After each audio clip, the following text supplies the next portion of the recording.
মানুষের বিরুদ্ধে একটি দর্শন দাঁড় করাতে গিয়ে যে রক্ত ঝরিয়েছে, যে নির্মমতা করেছে, এটার কখনোই প্রত্যাবর্তন হবে না।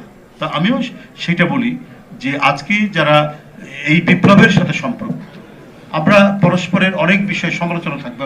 আমি এর আগেও বলেছি, অন্তর্বর্তীকালীন সরকারের নানা কাজ দিয়ে আমরা সমালোচনা করব, আমরা কথা বলবো, কিন্তু তারপরেও ডক্টর ইউনূসকে আমরা ব্যর্থ হতে দেব না।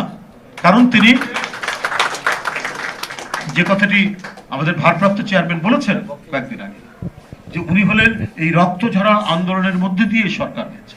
হ্যাঁ, কনস্ট্রাকটিভ সমালোচনা যাতে হয়, আমরা যে সমালোচনা করছি আবার পাশাপাশি দেখুন বসে একসাথে আমরা কথাও বলছি, মানে আপনার ডেমোক্রেটিক কালচারেতে এটাই হবে। একই পার্লামেন্টে, একই কংগ্রেসে বিরোধী দল থেকে সরকারি দল থেকে গণতন্ত্র তার বিবর্তনের মধ্যে দিয়ে আজকের যে রূপ পেয়েছে, সেটা তো তাই। বিরোধী